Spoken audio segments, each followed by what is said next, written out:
HCAM programming is supported by our viewers, thank you, and by Phipps Insurance Agency, representing companies such as MapFree Insurance. Their family-owned independent agency is deeply rooted in the communities they serve and offer time-tested insurance products to fit individual needs. Since 1950, Phipps Insurance specializes in home, auto, business, condo, and renters insurance.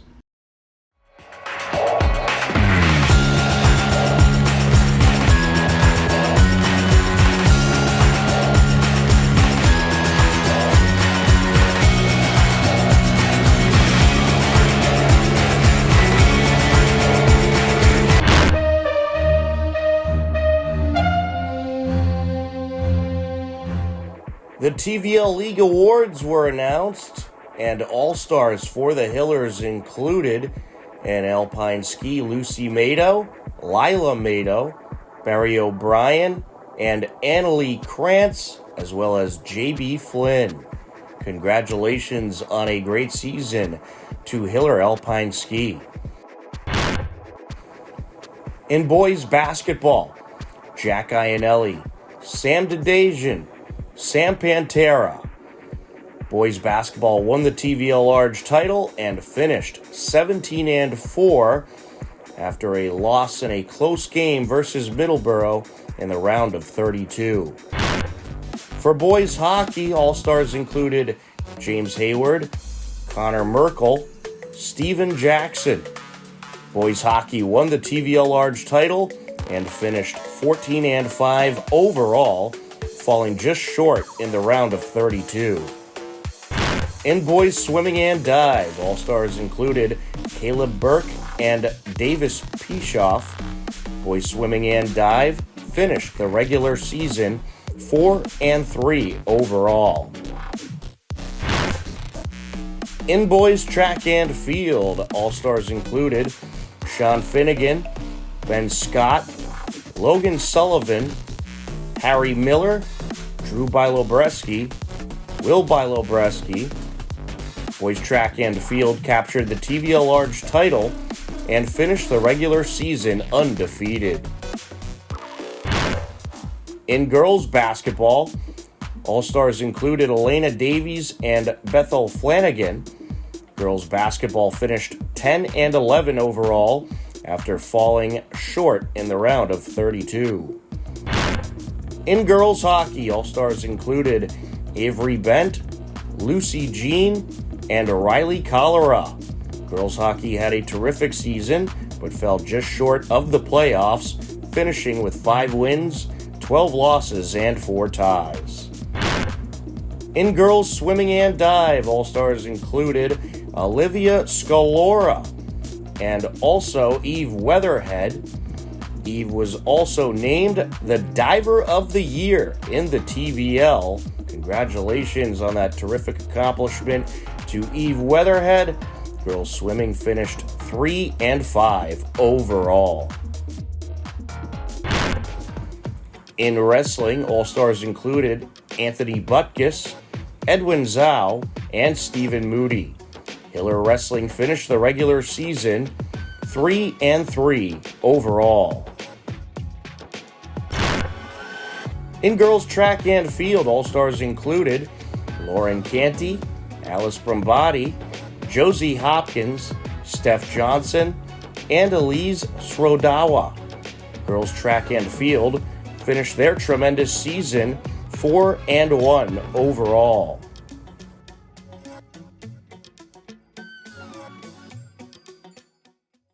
On today's edition of HCAM News, a new police officer in town was approved. Metro West YMCA talks new facility in Hopkinton area, plus much more. But first, the Select Board recognized some Hopkinton Eagle Scouts. I first want to say thank you for taking the time to have us here. I really appreciate it. My project was a story walk for the Hopkinton Public Library, and its main objective was to promote healthy outdoor activity. Could you move that a little closer? Yeah. It's not quite loud enough. Okay, is this okay? That's better? Again, My project was the story walk for the Hopkinton Public Library, and its main objective was to promote healthy outdoor activity while encouraging love of reading for children. And it took about 1 year to complete, and it's still in use today. They switch out picture books for children to walk along and read at the same time with their parents. Awesome. Thank you. My name is Ben Joyce. Thank you for recognizing us again for our projects. So my project, as Mr. Lagoy said previously, I repaired a previous Eagle Scouts bridge over on Cranberry Trail. And it took me about 6 months, and it's still in use today. Can you tell me like the logistics and restoring it? Yeah, so I started out organizing with Mr. Lagoy. He helped me a lot with it, getting the supplies and the help from the troop also. I led the boys to clear a trail as well, and remove the old boards that were all rotted and put on the new ones. Yep. Excellent. That's quite the feat. And Dawson? My name is Dawson Markey. My Eagle Scout project was repairing or cleaning veterans' gravestones at East Hopkinton Cemetery on Clinton Street. I did that because, if you fought for our country, you deserve like a clean gravestone, not a dirty one. So it's to like honor, what they did to serve our country, and like they deserve like a clean gravestone. And the planning was kind of tedious. Like it took a lot longer than like the actual project. But I was really proud of myself when I got it done. So that's really all that matters. So tell me a bit about the tediousness of getting the preparation. You just have to like email like an adult leader, there's a whole bunch of like paperwork. It's just like, I don't know, it's kind of overwhelming. But then doing the actual project is like fun. The paperwork, the planning is not. I would be curious to know from all three of you if you can talk about something that might have gone wrong and how you learned from it, which I think is a skill you're going to use, later in life as well. For me, the solution I used to like clean the gravestones, it looked like for the first like couple months that it like wasn't working. Initially, I thought it was gonna like work instantly, but it took about like 4 months or something. I should have like researched before how long it's actually gonna take, so that I wasn't like disappointed after a week by not seeing any results. That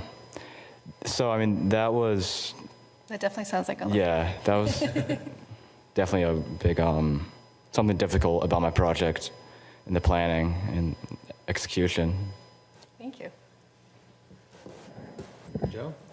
Well, I was going to ask him for all three. You're all going to say something, so Yeah. I'm. Okay. So the most challenging part of my project was when I was taking off the board, since the whole bridge was so rotted, the screws broke off and all of that. So it took me a while to take them all off, but I learned how to do carpentry. My dad taught me, and I learned a lot from it. Thank you. Okay. Sean? Some of the challenges that I encountered with my project was, one, there was some piping and infrastructure in the ground where I was installing the signs for the story walk. So I actually had to take a step back and design 2 prototypes, one that could be installed into the ground and one that could be hung and would stay attached to a nearby railing.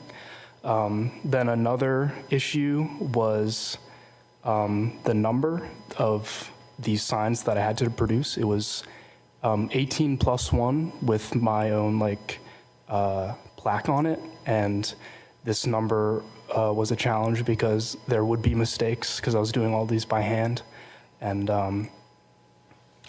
yeah, just making sure that everything was as close to perfect as possible without making any waste.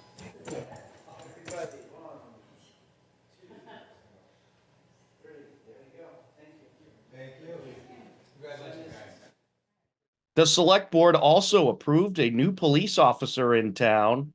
As you've all experienced, Kyle is going to graduate with his master's degree and his academy class, so he's going to hit the ground running. I'd like to personally thank everybody that goes into the work of bringing Kyle forward. Human resources, police officers doing interviews, Detective Sergeant Van Ralton working with Christian on all the backgrounds and setting up the testing and physical and psychological testing that we put candidates through. It's a very rigorous process, and quite honest with you, not everybody makes it through even once they have a conditional offer. So I'm proud to sit here with you, Kyle. And as a matter of what will happen next, hopefully if you decide to hire him, is he'll be passed on to the field training team. Tonight, Shannon Beloin is here. She's going to be his lead field trainer. She came in from her time off to be here tonight and support Kyle. And be happy to discuss what that looks like after you meet Kyle and after you consider him. You can talk right into the mic. Excellent. Kyle, would you like to introduce yourself? Yeah, of course. As Chief said, I'm Kyle. I'm 22 right now. I'm from Millis. I'm a student officer in the Merrimack College Police Academy. How that works is once you finish your undergrad, you can apply to the program. It's a dual program, so I have to do my master's degree and the police academy at the same time. So it's been very busy. But yeah, I've known I want to be a police officer since before high school. It's starting to feel real now. I'm really excited, and I'm just happy to be here right now. Excellent. I'm going to let the other board members start. I just want to say, I think that's really great that you're getting your master's at the same time. I think you'll never regret that you just got that out of the way at the beginning, although I'm sure you're really busy with it right now. But, so the town of Hopkinton has adopted the pledge principles and actions on systemic racism in our community and other communities. And that pledge reaffirms Hopkinton's ongoing commitment to address systemic racism, social injustice, and inequity in our governance and provision of services to Hopkinton residents and businesses. And so in what ways, as a police officer, can you support that pledge? Yeah, I think a police officer is like the perfect spot where you should be supporting that pledge. I think treating everyone that I come in contact to the way I'd want to be treated by a police officer, or the way I'd want a police officer to treat my parents or my siblings. I think police work is based off factual information, integrity, and respect. There's no room for bias, racism, systemic racism, anything. And just to, uphold the pledge, obviously, if I ever saw something that made me feel the wrong way, I'd report it to someone higher up. And just as I would do that, I would expect another officer to do that if I were ever to do something wrong. So I think just holding myself to that high standard, I think that would go a long way for that pledge. Amy Ridderbush, yes. Amy Ridderbush, yes. Muriel Kramer, yes. And Irfan Nasrullah is a yes as well. Congratulations. Mom and Dad have a camera?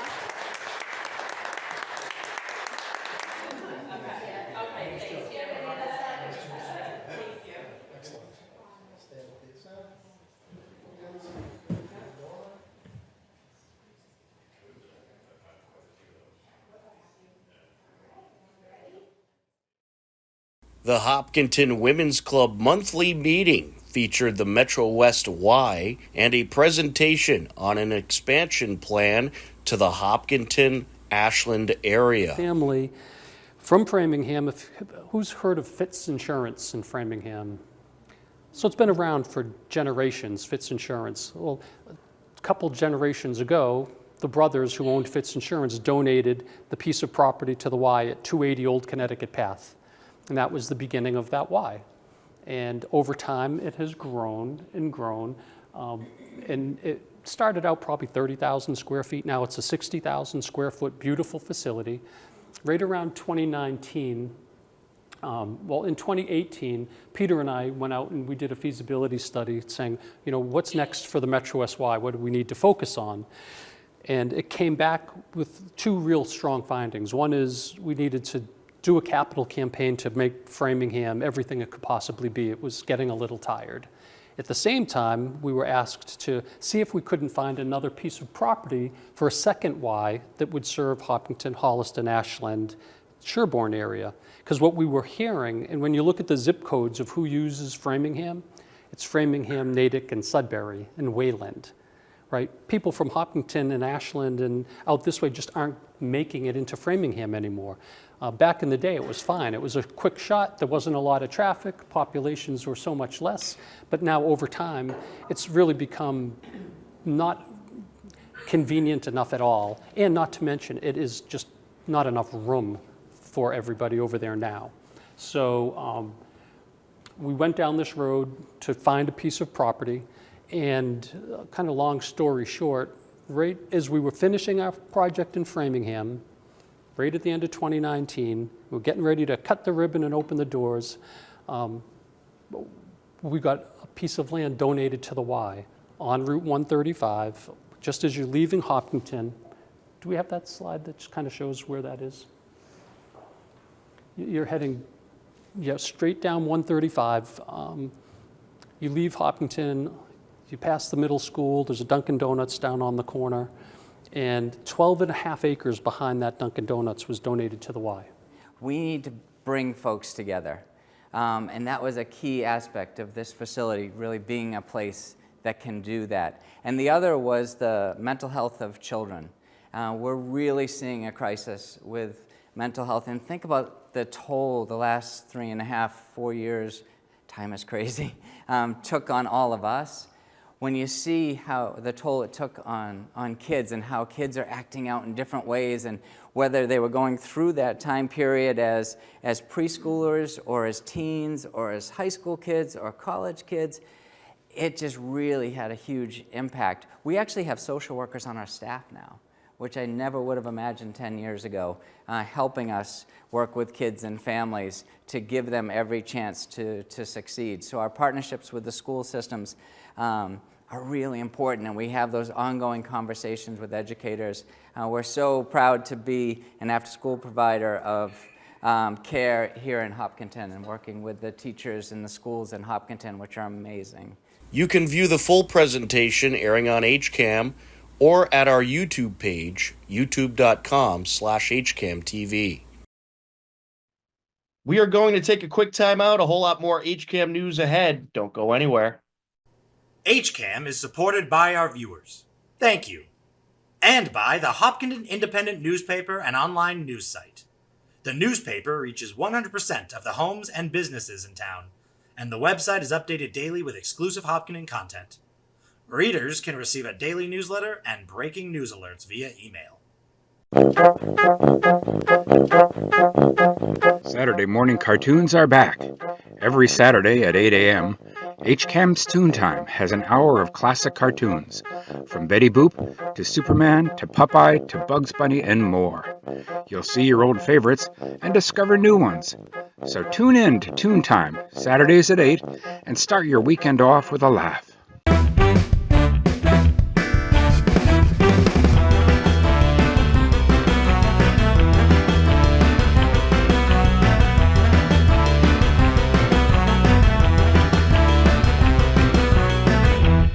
Actually, just the glory.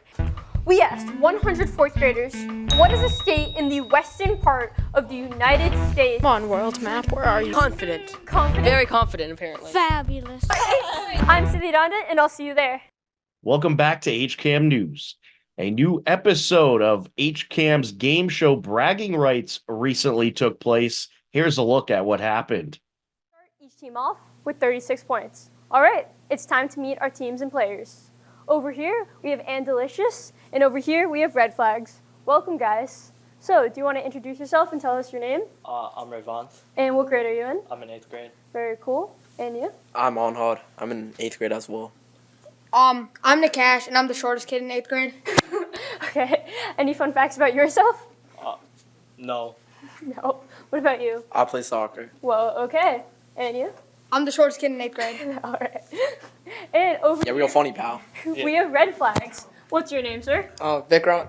And what grade are you? I'm in 8th. And My name's Wade, and I'm 8th grade as well. My name's Heyman. I'm in 8th grade as well. so Vikrant, do you know these other two guys or complete strangers? Nah, I know them. They're my homeboys. Were you excited to be here today? Yeah. And any fun facts about yourself? No. No? What about you, Heyman? I'm feeling pretty good to be here. Okay, wait, let me think.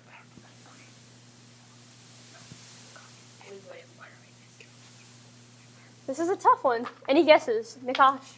A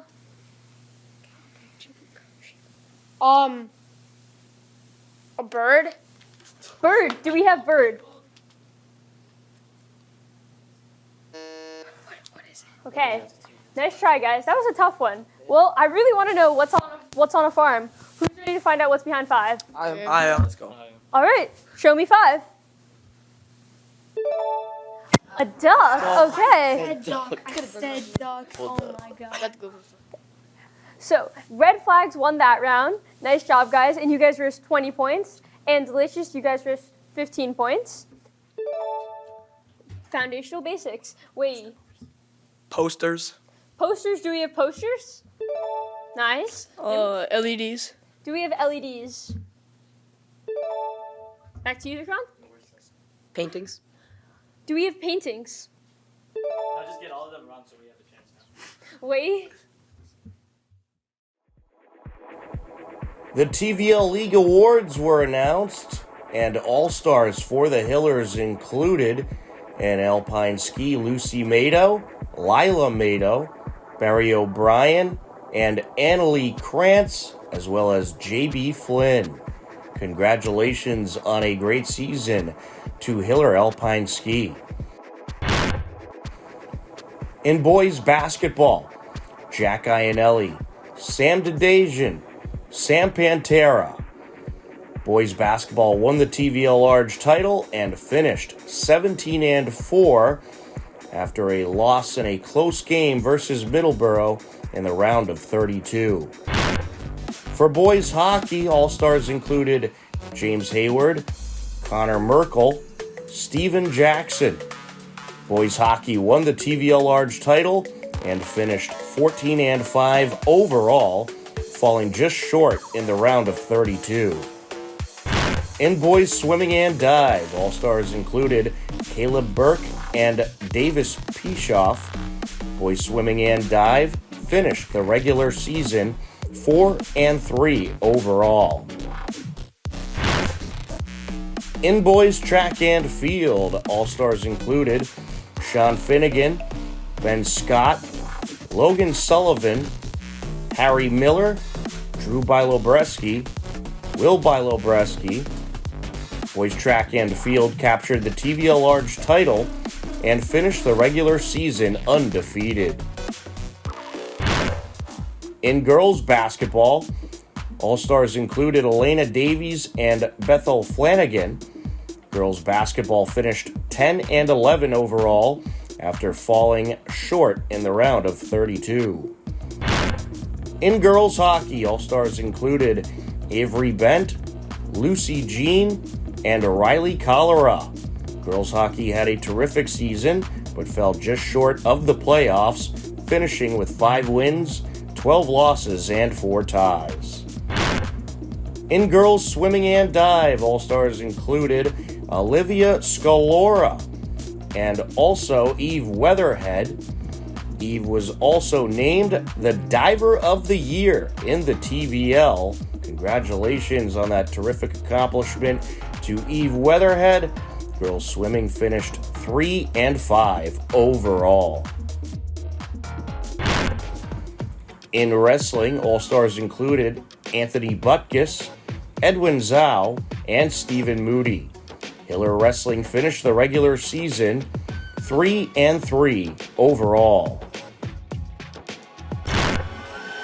In girls track and field, All-Stars included Lauren Canty, Alice Brambati, Josie Hopkins, Steph Johnson, and Elise Srodawa. Girls track and field finished their tremendous season 4-1 overall.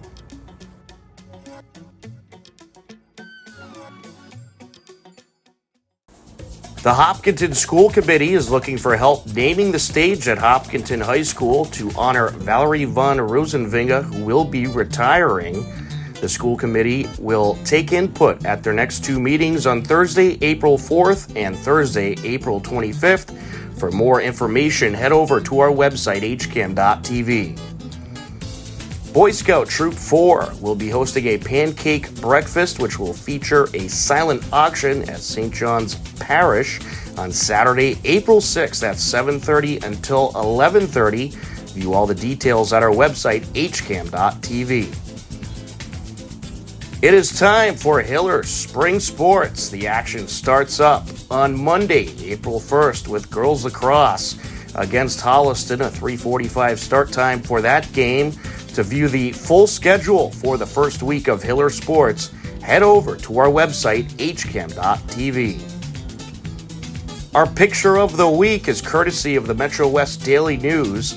Holly Paharic of the Hopkinton Hiller softball team is one of the Metro West Daily News' 29 Milford area softball players to watch this spring.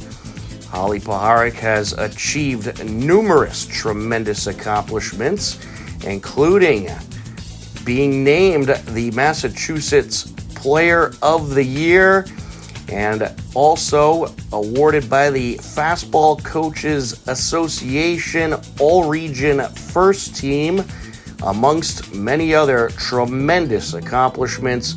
We look forward to watching Holly Paharic all spring long with the Hopkinton Hillers. Upcoming town government meetings include on Monday, April 1st at 7 p.m., we'll have the Planning Board meeting live on HCAM TV.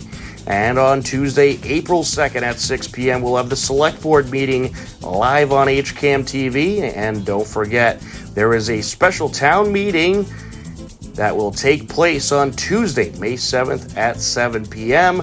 To view all upcoming town government meetings, head over to hcam.tv/gov. And for more information, you can head over to the town website at hopkintonma.gov.